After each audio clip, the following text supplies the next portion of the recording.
guys, and welcome back to my channel. I hope you're doing happy, amazing and positive as always. Today I'm going to bring you guys another true crime case, and this is honestly the most mind-boggling case that I've come across, I think, ever. It's one of those cases that leaves you quite conflicted. You think you know what happens and then boom, you don't. In the beginning you feel like, okay, sleepwalking, really? And it's kind of, you just laugh it off. But as you start understanding more about sleepwalking, you're like, scarily enough, these things could happen. But as this case unfolds, you can make your own mind up with what you think really happened, whether you think that this man was sleepwalking or not. It's just, I guess, up to personal opinion. Before I get into this crazy, wild case, I just wanted to let you guys know about Dr. Lee contact lenses.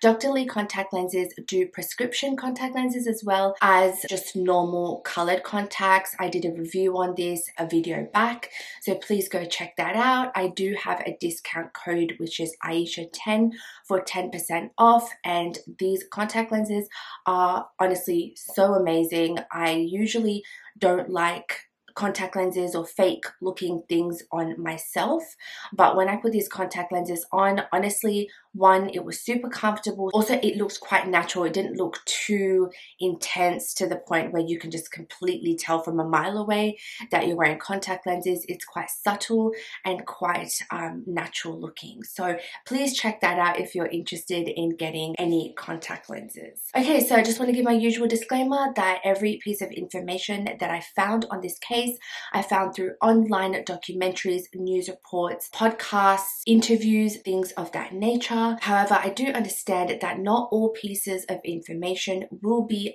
100% accurate, but I've done my best to provide as accurate information as possible. A trigger warning and a disclaimer that this case is quite disturbing in nature. It's quite scary, I should say, because it was scary for me as I was doing this research. It's quite gory, it's quite violent. So if this is really not your cup of tea, please click out of this video. I've got a lot more lighthearted content that you could watch. Firstly, I just wanted to go into what sleepwalking is. Sleepwalking is the act of getting up and walking around while you are fully asleep. The sleepwalker has no idea that they're sleepwalking. In fact, sometimes sleepwalkers start having conversations with other people. They start walking outside. They start doing things around their house like normal, start cooking, start tidying up, things like that. And in some intense cases, people will actually start driving and walking outside, and it can be quite dangerous. But most of the time, sleepwalking isn't dangerous. It's quite harmless. Sleepwalkers will usually just turn around and go back to sleep. It's really important to not wake up a sleepwalker as well, because it can disorientate them, especially if they find, that they're in a completely different place. They can't really understand where they are, what's going on, because they're still in that sleep state. So it's really important to just kind of gently guide the sleepwalker back to their bed and not try to disrupt them in any way. And usually the next day they have absolutely no recollection that they did that. Sleepwalking is most common in children, and most of the time they outgrow it by the time they're a teenager. But some cases, people don't outgrow it and they keep doing it pretty much for their whole lives. And usually when adults do it, it can be triggered by stress and that kind of thing. So it can worsen with stress, but a lot of the time it's absolutely harmless. So today's case, we're going to be talking about Scott Philada. Scott was born on the 14th of September in 1955. Scott Philada was a 41-year-old engineer. He actually engineered for Motorola, which back then, when this case happened in 1997, Motorola was huge. It was almost like the Apple of technology back then. Even I had a Motorola phone at one point. It was huge before Apple and Samsung came came along and blew up the market. Motorola was one of the top technology companies in the world.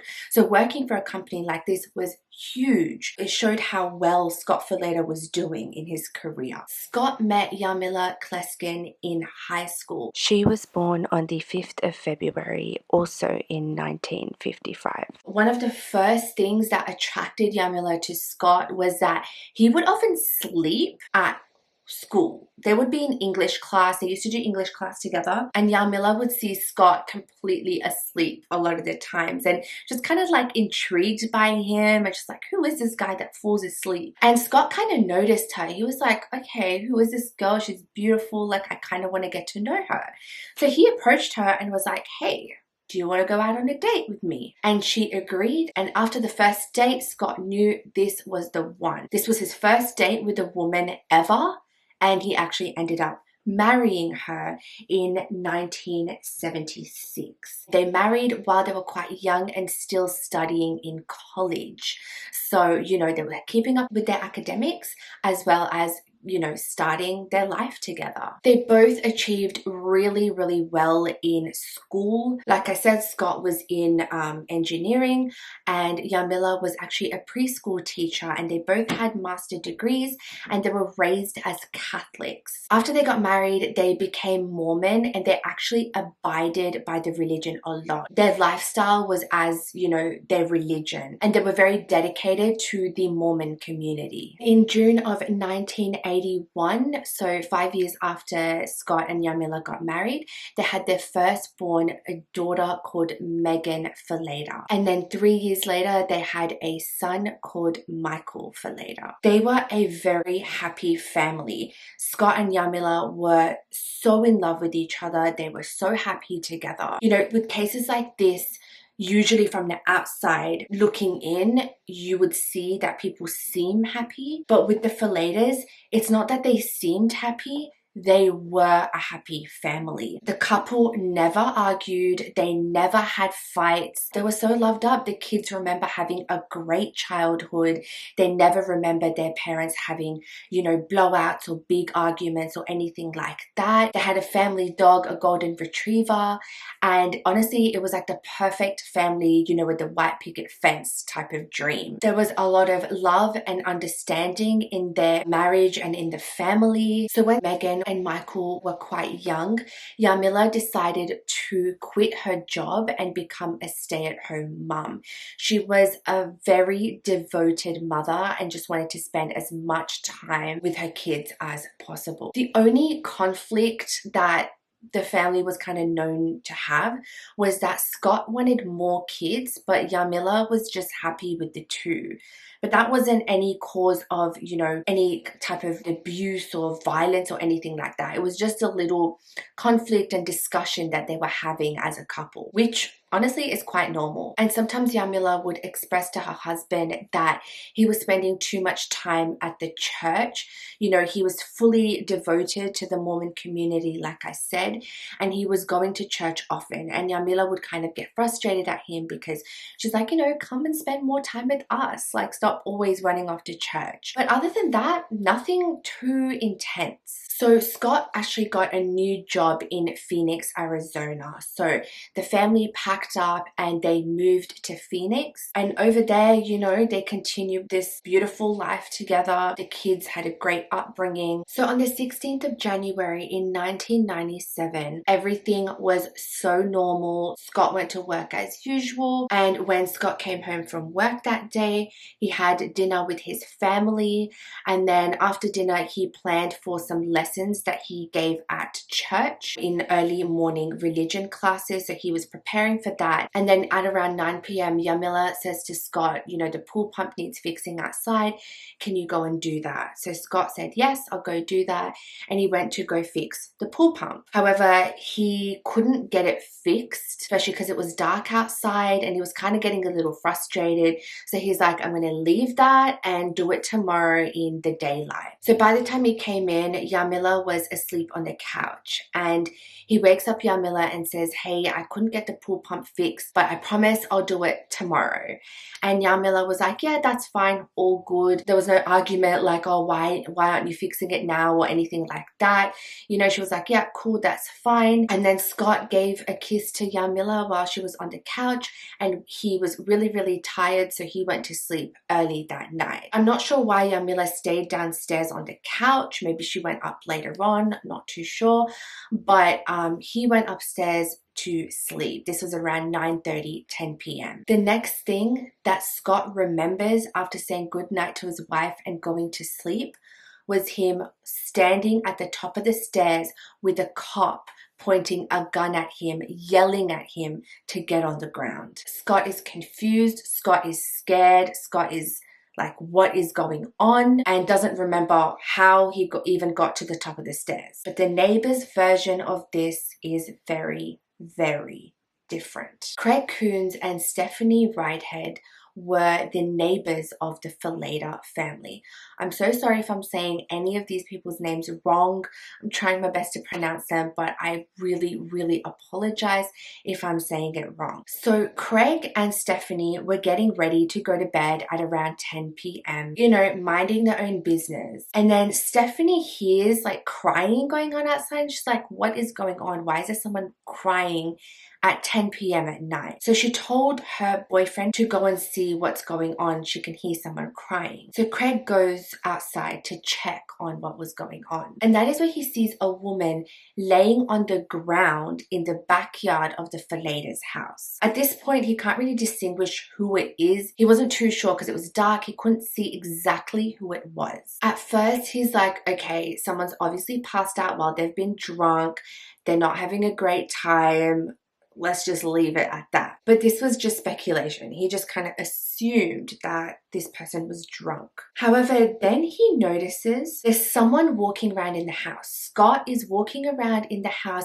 Lights are going on and off. You can see the shadow of this person going into this room, into that room, into this room, coming up and down the stairs. And he sees him with the motion of like washing his hands. Craig is kind of like, okay, this is kind of weird. Like, you know, someone's obviously like in your backyard. You might want to attend to them, you know, go help this person. But Scott's kind of just, you know, it's almost as if he's just frantically walking in and out of these rooms and things like that in his house. And then Greg kind of keeps watching because he's like, okay, something's a little off. Then he sees Scott coming outside from inside of the house, putting on some gloves. He can see the motion of like gloves being put on his hand. And Greg sees Scott shush up the dog because he was making some noise. So he was like to the dog, you know, be quiet, shush. And then this is where he realizes this woman is not drunk. This is something very, very sinister. He sees Scott take the woman and drag her over to where the pool was. And watching this further, he realizes, oh my goodness, this is Yarmila Falater, Scott's wife. Then when he gets to the pool, he rolls her into the pool and then grabs her head and dunks her head in, trying to drown her. And he's holding her head in, and Greg is watching this whole thing unfold. Imagine seeing your neighbor, who you're pretty cool with, who you know, who you talk to, doing this. You know, the husband is like holding his wife's head in the water and she's struggling to breathe. She's struggling to pull her head back up. So then Greg is like, oh my goodness, what is happening? So he runs back inside and says to Stephanie, this is what's happening. Grabs a phone, calls 911. 911, what is your emergency? I don't know. My neighbors, there was a bunch of yelling and screaming going on. I looked over the fence and the husband just threw, I believe, the wife into the pool. It looks like he's holding her underwater. All right, I'll get somebody out there. Thank you. Thank you. Now, this is a race against time for the cops. It's not just like, oh, I've witnessed someone, you know, they're laying down. I don't know if they're dead. I don't know if they're injured. What's going on? This is like you're seeing a murder take place. So the cops are like, we need to get there before this person kills this woman. We need to get there before the killer flees the scene. Like, this was honestly the moment where cops were like, step on that pedal and get there. Now, what happened before this, how Yarmila got on the ground, was a mystery. Greg had no idea at this point because he only saw her on the ground moaning and crying. So he could only really speculate that maybe they got into a fight, a physical fight, physical altercation or something like that. But remember, Greg did not see what happened and what led Yarmila to be on the ground. And this whole time, while this whole thing unfolded, Michael and Megan were asleep in their beds. They had no idea that their mother was getting murdered by their father in the backyard. So the cops arrive at the scene. The cops jump the fence to get to the back straight away because obviously Greg had said this whole thing was unfolding in the pool. The cop that went into the backyard saw a body just floating in the swimming pool. There was so much blood in the water, like the pool was red. He says that it was like a shark attack had happened in the pool. It was just that bloody. The cop pulls Yarmila out of the pool just to see if there's anything that can be done to save her or if she's already dead. And, you know, he checked her pulse, he checked her body, and unfortunately, it was too late. She was gone. And then, you know, he's like, okay, well, if this was a drowning, why is there so much blood? And that is when he sees all these stab wounds on her arms and like on her chest area. And he's like, okay, well, this is obviously where the blood is coming from. Now, remember how I said that Greg saw Scott in the motion of him washing his hands? Could this have been that he stabbed Yarmila to begin with, and that is how she ended up on the ground? And then he went to go clean up and, you know, like get all the blood off him and then go drown her, and he put on gloves so that he wouldn't get any more blood on him. Like what was going on, you know, because what Greg saw kind of ties up with the knife wounds and the amount of blood being on the scene. And that's when I first saw Scott Falater. I saw him from outside. I approached the Arcadia glass door that was partially open. We stepped in, and from what I recall, almost immediately I recognized Scott Falater at the top of the stairs. He sees Scott Philada at the top of the stairs in his pajamas. The t-shirt that he was wearing was white, completely white, not a speck of debris, dirt or blood or anything on him. Then he's got a pair of red, kind of like a flannel pants. Scott is standing at the top of the stairs in a very confused state of mind. And he's like, why are you in my house? What's going on? Like, what are you doing here? It's like nighttime. What are you doing? The cops are like, shut up, cut the crap. What do you mean, what are we doing in your house? Like, you know exactly why we're in your house. Scott just seemed so confused. The cop had his gun pointed to Scott in case of any sudden movements or if he had any weapons or anything like that. And they kept yelling at him to put his hands in clear vision and get on the ground. They just kept saying, get on the ground, get on the ground, get on the ground. I was just hopelessly confused at first. I kept asking what is going on. All they would do is yell, get down, you know, shut up, get down. Then Scott did get on the ground, and that is when they arrested him. When they arrested him, the cops asked Scott who else was in the house. And he was like, oh, my wife and my son and my daughter. And at this point, the cop already knew that the wife was dead. So they were kind of like, why would you say that your wife is in the house? The cops were kind of confused by it. But obviously they just thought that he was just trying to say whatever to make it look like he wasn't just killing his wife 5 minutes ago. The cops arrest him and take him into the car and to the police station. And when Scott was in the police car, he said that he was like incoherent. He was so confused. He's like, what's happened? Like, why am I being arrested? 2 seconds ago, I was fixing the pool pump and then I went to sleep and now I'm in a cop car. Like, what is happening?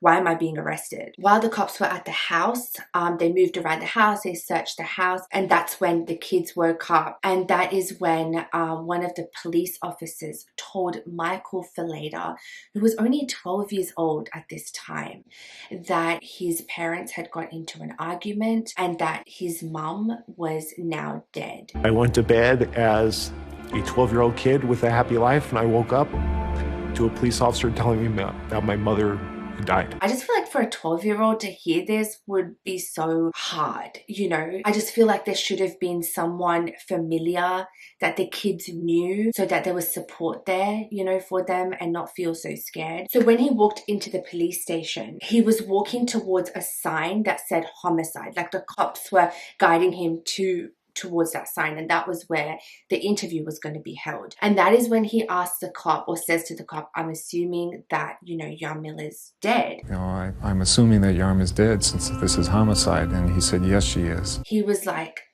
in shock. He didn't fully believe that she was dead. He was kind of like, there's no way that she's dead. What are you talking about? Like, I just kissed her goodnight. How is she dead? And he didn't fully understand how he was responsible for her death, or that, you know, what exactly happened to her. All that he knew was that she was dead and that he was being arrested. Obviously, you think I did it.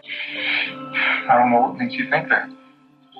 He had no idea that he was responsible. You can see in this video that Scott is kind of sitting there in the questioning room, really timid, really sad, looks almost depressed. Like, he doesn't look confident or anything like that. He just looks so timid and confused and upset. And this interview, honestly, you're just anticipating what Scott's gonna say next. You're just like waiting for him to answer the questions. You're just so intent with what he's saying. You know, this man has no recollection and no idea about what's just happened to his wife. It's just eerie. He's just sitting there, not really giving eye contact to the cop. He just seems like he's not in the right state of mind. Throughout this whole interview, you're kind of just waiting for the pin to drop. You're kind of waiting for him to just be like, yep, she's dead. This is what happened, you know, because he just seems so pathetic almost, that he just seems quite weak, that he would just be like, yeah, I did this. So the investigators hammering him with questions. What did you do? Why did you do it? Scott is like so confused. He's like, what? He's like, I don't remember doing that. I don't know what you're talking about. All I could say was, I don't remember doing anything like that. Nothing that's related to hurting Yarm at all. I just don't know. I loved her. Been married all my adult life. She certainly didn't deserve to die. She's a good wife. Great mother.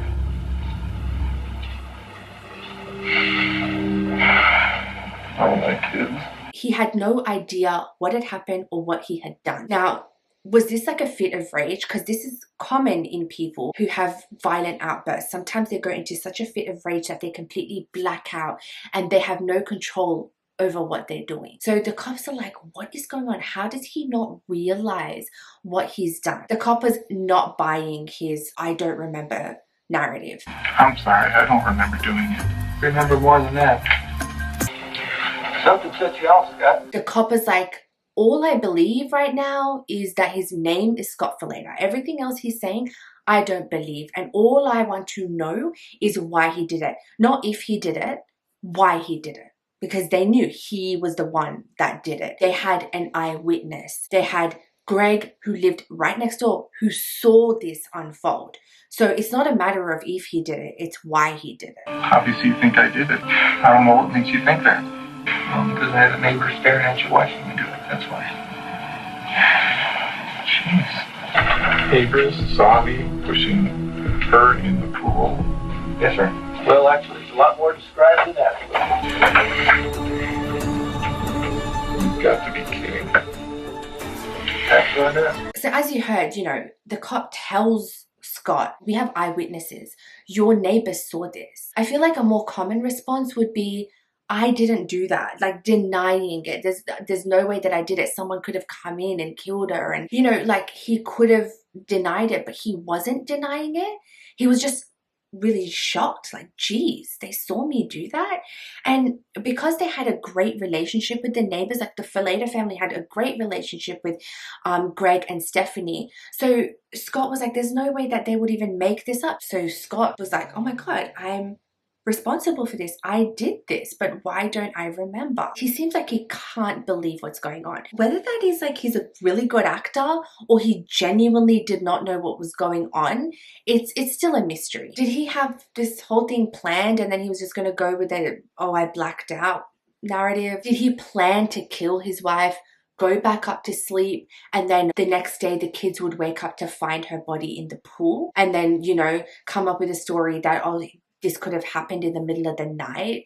Someone could have broken in and then, you know, call the cops and say, oh, you know, I've just found my wife in the pool, and completely, you know, just be acting like he's shocked about it. I also question, like, You know how he left Yarmila downstairs on the couch? Was this like a normal thing? Like, would she normally fall asleep on the couch and then just, you know, come upstairs into the bed whenever she was ready? Like, that was something that I found a little bit odd, because if she was already asleep on the couch, wouldn't you be like, you know, hey babe, I'm gonna go up to sleep now, do you want to come with me? Why was she still downstairs? So the cops want to know the motive. Like I said, they wanted to know why, but it just didn't seem like there was a motive at this point. Remember, we know now that he could have possibly been sleepwalking, but when this was happening, the cops didn't even have sleepwalking in their mind. They just looked at Scott going, you're ridiculous for saying that you don't remember this. You killed your wife. Because, you know, why would they ever think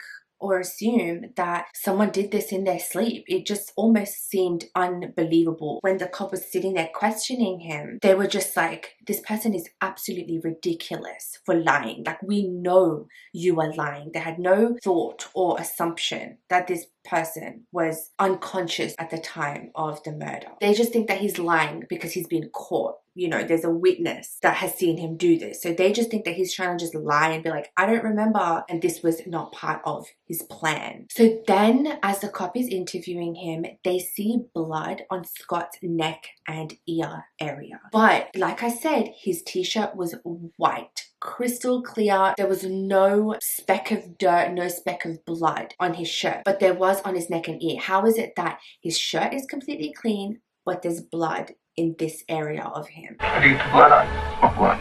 All over your neck. You do? I didn't know there was blood on me.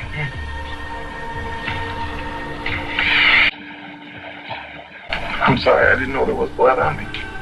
So, you know, the cops are thinking, okay, did he change his clothes? Did he wash up and miss this area? But, you know, like you just saw, he had no idea there was blood there. The investigators did test the blood that was on him, and it was in fact Yarmila's blood. I mean, no surprises there. Then they see a band-aid on Scott's arm. It was a fresh cut because there was blood seeping onto the band-aid. And the cops ask him about it, and he's like, I have no idea when I even put this band-aid on. How did you cut your hand?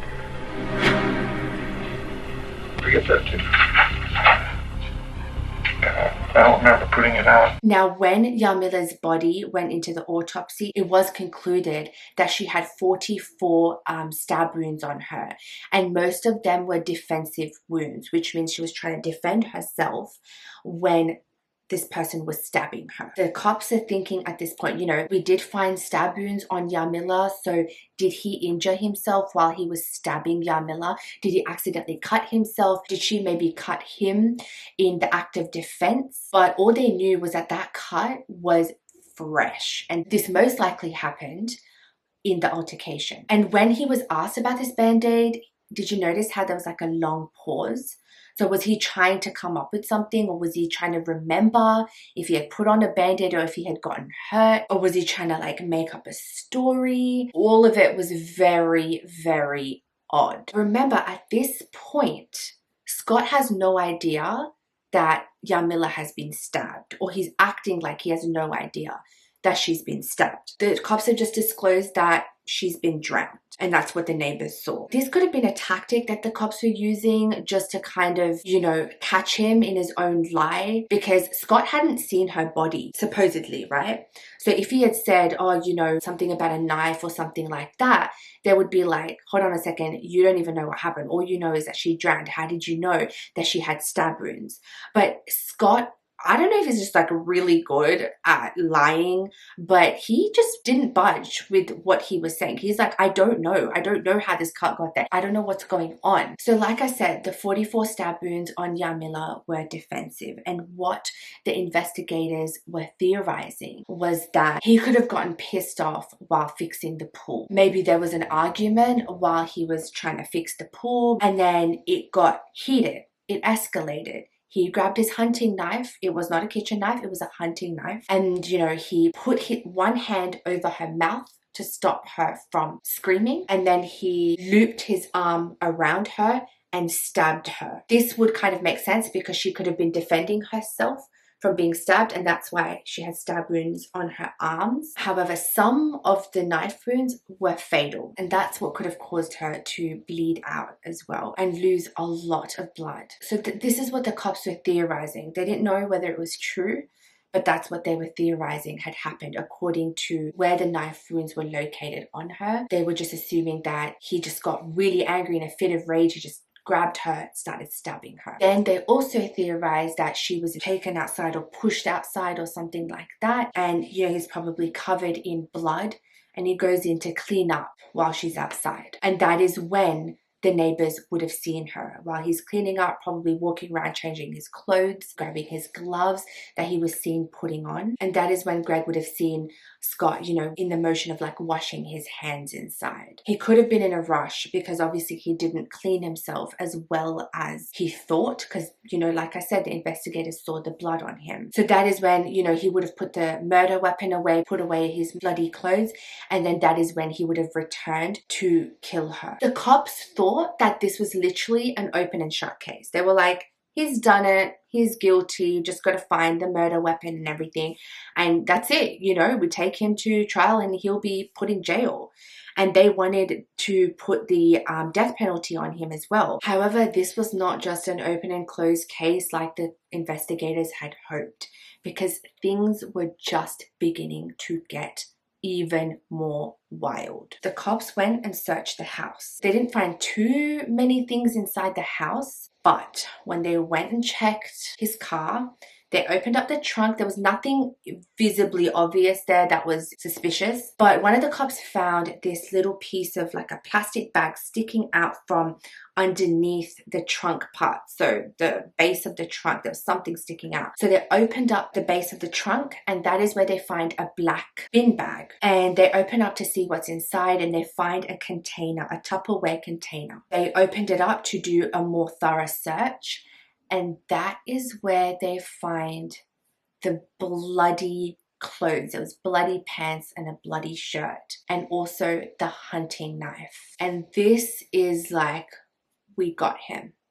We have got him. Scott does a public interview and he says, I don't remember doing this. I don't know what happened. He wanted his side to be heard because the media was going wild about this story. So now when everyone's awaiting trial, the cops are like, yeah, cool, open shut case, all good. It's going to be okay. Scott would have to hire a very, very good lawyer to win this case, to not be convicted. Like, this lawyer would have to be like the best lawyer on this planet. So obviously, Scott's got his lawyer, and the prosecution lawyer is Juan Martinez. He is actually quite a well-known lawyer, prosecution lawyer. He worked on the Jodi Arias case as well. He was a prosecution lawyer for that case as well. And he's a big-time lawyer, a very big deal. I don't think he's ever lost a case, actually. However, now there have been some allegations about him, which I'm not going to go into, but he is no longer practicing law. But at the time, he was the real deal. Like,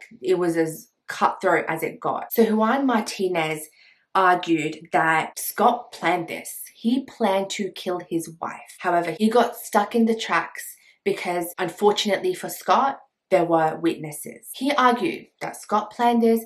He was going to go back to sleep and have the kids find their mother's body the next day and blame it on a stranger. In many cases of these, domestic violence cases, usually these crimes are defined as crime of passion, and usually in cases like these, the woman is strangled to death. But the nature of this crime, the violent nature, her being stabbed so many times and then being drowned, this was not a crime of passion. This was a fit of rage. This was a violent outburst. And especially with no motive in sight, everyone was very confused as to why he did this. What kind of argument would have led to this? If they were that happy couple that everyone made out them to be, what possessed him to do this? This was rage. This was anger. And Scott believes that he did not do this intentionally with a conscious thought. There was no victim blaming. This is one of the most common things that people like this do, is that they blame the victim, but there was no victim blaming. So it just seemed like there was just this moment of anger, and he just lashed out in the most evil way. His kids testified and said that he was a great father, that they had a great childhood, and they did not want him to be in prison. They supported him, they stood by him, they visited him in jail, you know, they had communication and they maintained a relationship with him throughout this whole time. And even Yarmila's parents felt sympathy for Scott. They were like, he's so remorseful, like he was crying, you know, he kept saying, I miss my Yarmila, like I loved her, you know, we had a great relationship, she was my everything, my support system, my life, my family, my love. The lawyer for Scott was like, what the heck is going to be our defense? We have no defense. They found evidence. They found clear evidence that you've done this. They have an eyewitness, for goodness sake. The defense were like, okay, we're going to have to argue that he's mentally insane. And Scott's sister was like, no, he's not mentally insane. How are we even going to prove that? There's no way. He's never had a history of mental illness. And the defense lawyer was like, you know, the odds are stacked up against us. We are going to lose this. Scott's going to be facing the death penalty. Like, what can we do to save him from this? They were like, we have no room for bullcrap. We really need to figure this out. So that's when Scott's mum and sister were, you know, they were racking their brains trying to figure out what could it have possibly been. Why is it that Scott doesn't remember, you know, what's going on? What happened that night? Then Scott's sister remembers. It was like a pin drop moment. Scott used to sleepwalk, and he sleptwalked until he was quite much older, like when he was in college. There were several times he came down the stairs fully dressed and walked into the living room, and he was all ready for school, and it was like midnight. Then one time he came down the stairs and he was probably over 15 or 16, and he was stark naked. And the next day you'd ask him about it or talk to him about it, he had absolutely no idea that this happened. And there was one time where he actually acted out quite violently. I was 20 years old, just a month or so before I was getting married. I was going through finals in college, and I guess it was a stressful time. He went to bed early that night. I stayed up, I was watching The Tonight Show, and he came walking out kind of behind me. And I said, Scott, what are you doing? He didn't answer me. And then he started walking toward the back door. She thought, oh, he's sleepwalking. So she ran in front of him to lock the door leading out from the kitchen to the outside. When I did that, I brushed against his shoulder, and he turned around and he grabbed me by my shoulders and just tossed me. And she said, I just picked her up and threw her across the kitchen. I don't remember that incident at all. He looked just so angry. He looked almost demonic. I have never seen him look like that. Never. Was that the only time you can remember Scott being violent with you or anyone? Oh, yeah. Absolutely, yeah. This episode and this violent attack could have been because of the stress that he was facing. And at the time of the murder, he was under a lot of stress at work because they had like produced this product. They had realized early on that this product was not going to sell. And Scott was under a lot of stress because of this at work. And this could have triggered a sleepwalking episode. And so when Scott's sister told this to the defense lawyer, they were like, okay, this is going to be our defense. He's had a history of sleepwalking. He's had a history of, you know, sleep disorders. This is going to be our defense. This is it. So obviously in trial, they can't just go in the court and be like, oh, he was sleepwalking. That's it. That's a conclusion. They had to conduct tests. They had to bring in the experts. The family had to testify with what they've witnessed in their life with Scott's sleepwalking episodes.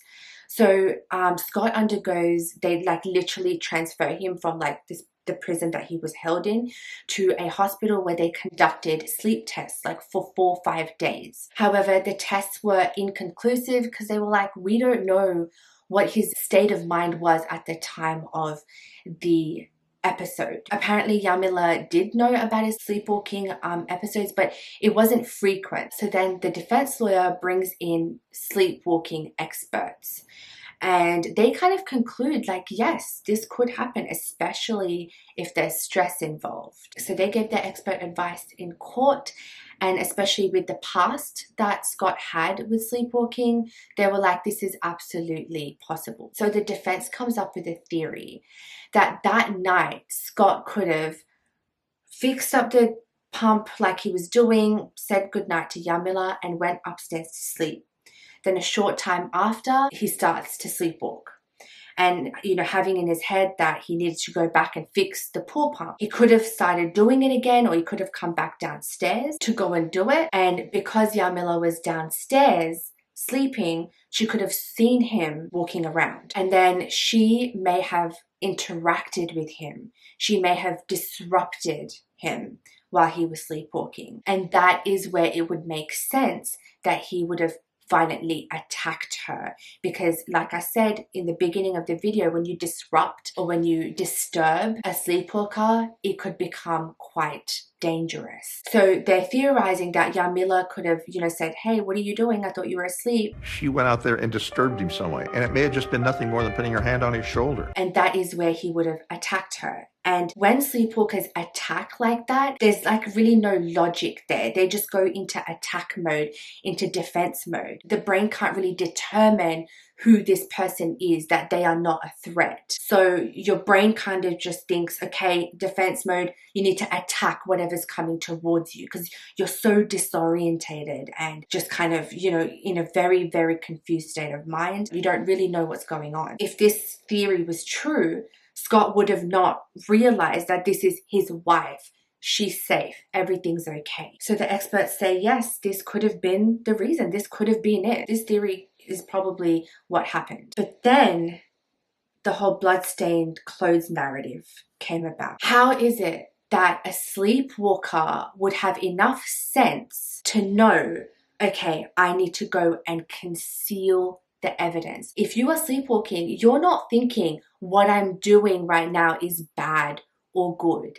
You're just kind of walking around zombie-like almost, and you really have no logical sense of what you're doing. They don't actually have the sense to go and hide and conceal things, because that's like, you're actually thinking then. You're actually using your brain to make sense of what you're doing, and you'd have some sort of logic. But the prosecution was like, okay, well, all well and good that he could be sleepwalking, but how did he have the intent to go and hide the weapon? How did he know, if he was sleepwalking, that he was doing something wrong? And also, another concerning thing that was brought up during trial was that when a sleepwalker freaks out, it's that initial reaction, and an initial violent attack is quite common. But why then did he leave her on the floor, go inside to wash up or whatever he did, and then go and attack her a second time? Sleepwalkers don't really think, okay, well, I need to go back and do this and kill her, coming up with a logic, coming up with a process.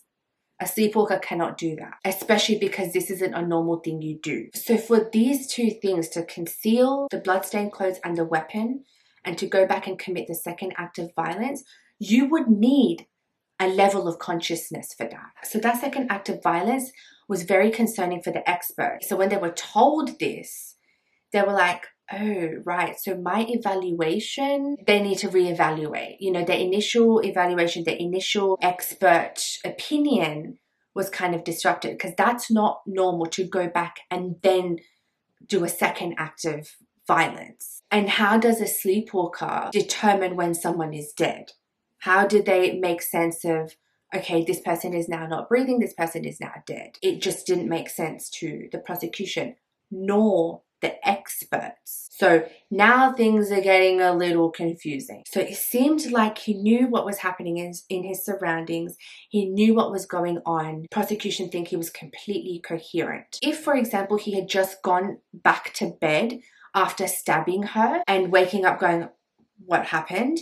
Then you're kind of like, okay, well, he was sleepwalking during that time. But then he came back.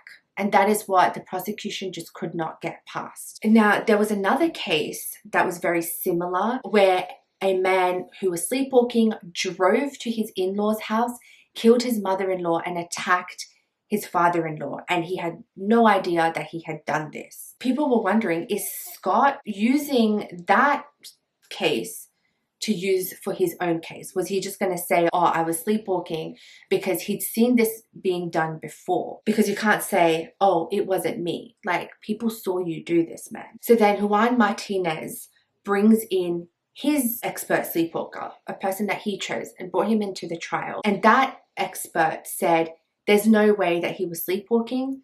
His actions were far too detailed. They even wrote this list up of every single step that Scott would have done, Scott would have made in the whole process of this whole night. And the expert for the prosecution side said, it's just too detailed. It seems like it's been thought out. His actions were far too complicated for it to have just been a sleepwalking episode. But then there were another turn of events. There were two cellmates that Scott Philada had. And usually when cellmates testify, they testify against the suspect, against the person involved in the crime. Prisoners usually do this to lessen their sentence. You go and testify to help with a certain case. However, when these cellmates testified, they testified against the prosecution. So not against Scott, against the prosecution. He was like in a daze. And then he walked straight for the cell door. He looked out the door. And I remember saying, what's the matter? What's going on? All of a sudden I heard this noise and it was movement, and Scott got up, went over to the door and shook the heck out of the door, just like, just shaking, and I said, Scott, is there something wrong? He never answered me. So these two cellmates said, I think he does sleepwalk actually, because we witnessed him doing this. These cellmates, why would they go against the prosecution? If they wanted years off their sentence, they would go against Scott Philada, not for, to help prosecute the suspect, not help him with his release. Scott was very remorseful, like I said. He would cry and he would really show throughout the entire case that he couldn't believe he was the one to stab Yarmila, stab his wife. There were times that I was like, oh my gosh, this man seems really innocent. Yeah, did you knowingly kill your wife? No, not at all. I couldn't knowingly kill her. No one deserved it less of anyone that I know than her. Do you have any memory at all of stabbing? No, I do not remember doing that. And all I could come up with was, maybe there's a tumor in my head or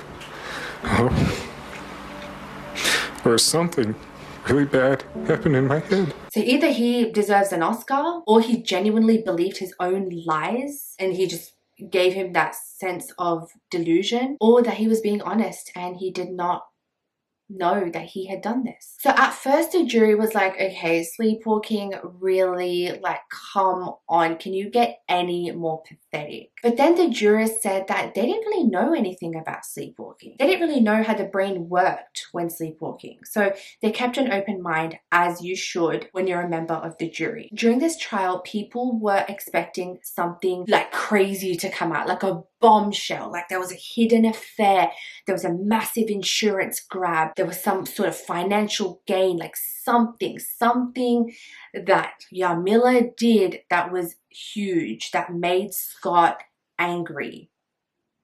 But there was nothing. There was no financial motive, there was no relationship issue, there's no abuse, there was no cheating, nothing. The prosecution could not find a motive. There was only one guy who came out who was a co-worker of Scott and said that Scott had once said to him that a dumpy wife is a wife that will stay, referring to his wife as like overweight, and that overweight wives stay with their husbands. It's not known if Scott really did say this because he denies saying that, but even if he did, as misogynist and mean and cruel that is to say something like that about females in general, especially your own wife, it's not sinister. It's not something that would cause a husband to kill their wives over. So the prosecution not finding a motive made it really difficult for the jury to come to a conclusion. Now the question lies, did he do this knowingly, or did he do this in his sleep? And this was a question that the jurors had to come to a conclusion to. They deliberated for 8 hours and they did come to a conclusion, and the verdict was that the jurors found him guilty of murder in the first degree. The jury not only dismissed the idea of Scott sleepwalking, but they believed that Scott planned the whole murder. They just could not get past the fact that there was a second act of violence after the initial act of when he stabbed Yarmila. They couldn't get past that he would come back and then drown her. This whole sleepwalking theory just seemed too prolonged. It seemed far too detailed for the jurors to get past that. The defense team was so disappointed in the jurors' verdict. Scott's lawyer said publicly that the jurors were not sophisticated enough to make an educated decision. He said that the jurors did not fully comprehend and fully understand the scientific knowledge behind sleepwalking. So therefore, the decision was an uneducated one. And the jurors found this out and they were like, how insulting is that? Like, how dare you say that? Our education or lack of education does not have anything to do with the fact that, you know, your client is guilty. There was evidence. There was clear evidence. So 6 months later, the judge was doing a sentence hearing and whether he was going to be receiving the death penalty or not. So they go to the hearing, and before this was determined, you know, that people came up and said, you know, he does not deserve the death penalty. Like, you need to spare his life. He was thoughtful and caring about other people. I definitely see him as a teacher and a role model for people around him. I don't believe the death penalty is appropriate for this man. His kids came up and said, please, like, I want to maintain a relationship with my father. We love our father. I love him more than anything else in the world. And I'd like to be with him again sometime. Even Yarmila's parents said, spare his life. They were begging for lenience for Scott. And whether that was for the kids' sake or not, I don't know. Maybe they truly did believe that Scott was not conscious during this murder. So the judge decided that Scott's life was going to be spared and decided to sentence Scott with life imprisonment without the possibility of parole. So Scott is obviously still in jail, and his recent public appearance was a video call with one of the women that were involved in the investigation, and he says he's doing well. He was seen with a mask on. He did actually catch COVID. He's teaching job skills to the prisoners. My daughter has not talked to me in some time. She said, coming to visit you, I feel so bad afterwards. And I told her, you know what, move on. Do what you have to do to live a good life. Couldn't be prouder of both of them. Whether they want to talk to me or not, I still, will go to my graves extremely proud of both of them. Michael Philada keeps a very good relationship with his father and still loves and supports his father. Michael now has a family of his own. He's married and he's an attorney, and he seems to be doing really well. Information on Megan, however, is not known because she has not made any public comments or any public appearances. He says he still does not know what happened that night. He said he doesn't think he will know. Scott, have you forgiven yourself? No. No, I doubt I ever will. Do you believe your wife has forgiven you? I think about what she had to go through that night and the pain and the terror she had to feel. I can't even fathom, but I believe that she would be willing to be more understanding and forgiving of me than I feel right now about myself. The last chance that Scott will have of freedom will be a clemency by the governor. However, it does seem very doubtful that he will receive the clemency because of his reluctance to admit that he was conscious at the time of the murder. So still, the events of that night, whether he was conscious or not, is still a mystery. He accepts that he did kill his wife. He fully takes responsibility for that, but he just doesn't remember it. And I don't think we will ever really know the absolute truth. There were times when I was researching this case that I was actually like crying because I'm like, how, like, I just want to know what happened. I just want to know. But I guess we just have to come to an acceptance that we will probably never like fully know what happened. So let me know what you guys think as well. I would love to hear your thoughts because this is such a complicated and mind-boggling case that I just need to know what you guys think. So please comment down below. That is all the information I have for you guys on this case today. Thank you so much for watching. Please don't forget to like, comment and subscribe. It will help me out so much. And please don't forget to leave your suggestions down below for any cases that you want to hear from me. I hope you guys stay happy, amazing and positive. I'll catch you guys next week. Bye.